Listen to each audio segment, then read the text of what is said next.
आउज़ुबिल्लाहि मिनश्शैतानिर्रजीम बिस्मिल्लाहिर्रहमानिर्रहीम अस्सलाम वालेकुम। मैं शहला नईम एक बार फिर आपकी खिदमत में हाज़िर हूँ और आज जिस टॉपिक पे मैं आपसे बात करूँगी वो है कंट्रोल्ड फ्रीडम। एक्चुअली फ्रीडम एक ऐसी चीज़ है जो हम जब होश संभालते हैं तो हमें आज़ादी चाहिए होती है। हम अपनी चॉइसेस की आज़ादी चाहते हैं, हम अपने दोस्त बनाने की आज़ादी चाहते हैं। थोड़े और बड़े होते हैं तो हम अपने करियर चूज़ करने की आज़ादी चाहते हैं। उससे और बड़े होते हैं तो हम अपने जॉब्स चूज़ करने की आज़ादी चाहते हैं। थोड़े और आगे लेवल पे जाते हैं तो हम अपने लाइफ पार्टनर्स को चूज़ करने की आज़ादी चाहते हैं, विच इज़ नॉट बैड, बिल्कुल भी गलत नहीं है। क्योंकि फ्रीडम इज़ समथिंग जिसके लिए हमने कई 100 साल पहले से शुरुआत की थी, हमारे बड़ों ने शुरुआत की थी और वो सिर्फ इसलिए की थी ताकि हम सुकून का सांस ले सकें। फ्रीडम इज़ समथिंग जो कि I will tell you about my personal experience कि मैंने जब होश संभाला तो मैं हमेशा से चाहती थी कि मैं अपनी चॉइसेस खुद करूं और उस टाइम मुझे नहीं अंदाज़ा था कि जो चॉइसेस मैं करूंगी वो गलत होंगी या वो ठीक होंगी। मुझे एक प्रॉपर गाइडेंस उस टाइम चाहिए थी जो कि मुझे मिली और मेरे फादर की तरफ से मिली। मुझे पूरी आज़ादी मिली कि मैं अपने करियर की चॉइस कर सकूं। My father always wanted to make me a doctor. मेरी मदर मुझे लॉ की साइड पे लाना चाहती थी।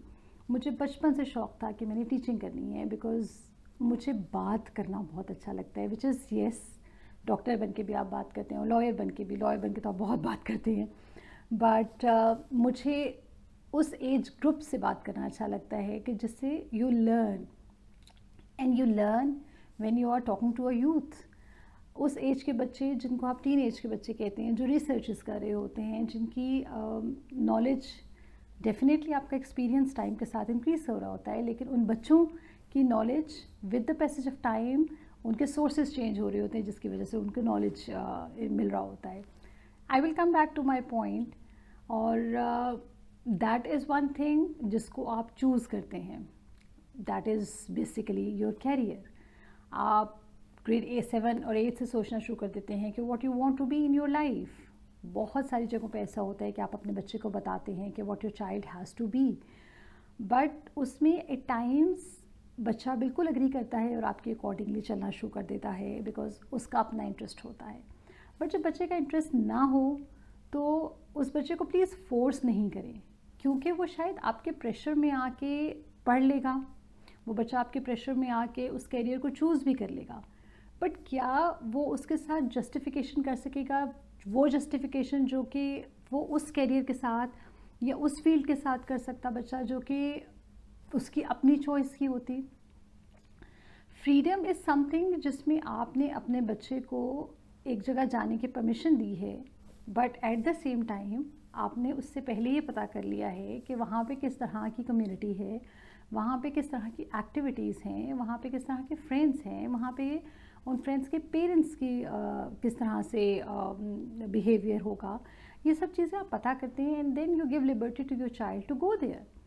जब आप अपने बच्चे के ऊपर वो फोर्सिबली एक चीज़ करने को कहते हैं उसको, वो बच्चा नहीं कर पाता। एज अ रिज़ल्ट वो बच्चा आपसे छुप के वो काम करेगा, और जब आपका बच्चा छुप के आपसे वो एक काम करेगा तो उसके आफ्टर इफेक्ट्स, बिलीव मी, बहुत सख्त होते हैं।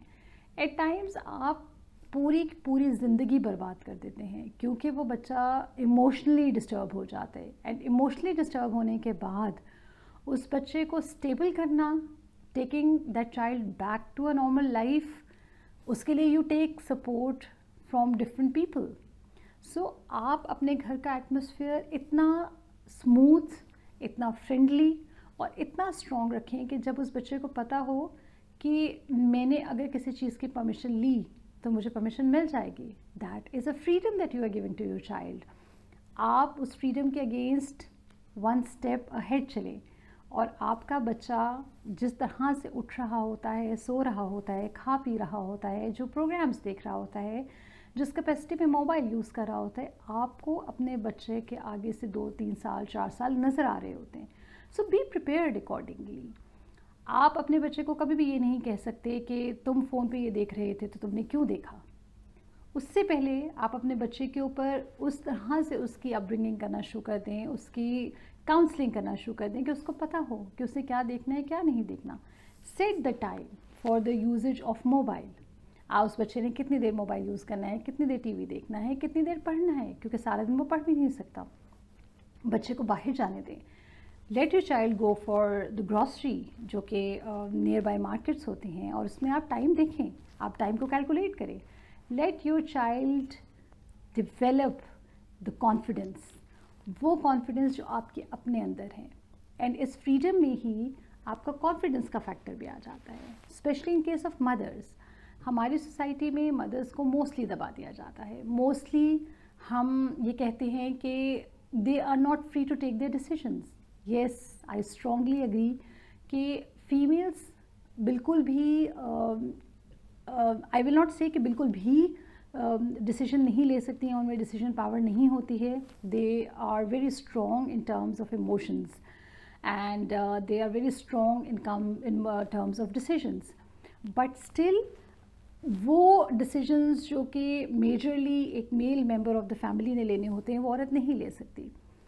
but आप अपने घर की औरतों को उतना freedom दें, आप अपने घर की औरतों को उतनी liberty दें कि जब वो free होकर freely घूम फिर सकें या decision ले सकें या choices कर सकें। एज अ रिज़ल्ट उनके बच्चे, आपके अपने बच्चे भी उतने ही कॉन्फिडेंट उनकी अपब्रिंगिंग होगी। अपने बच्चों की कॉन्फिडेंट अपब्रिंगिंग के लिए आप अपने हस्बैंड एंड वाइफ एक दूसरे को लिबर्टी दें, फ्रीडम दें।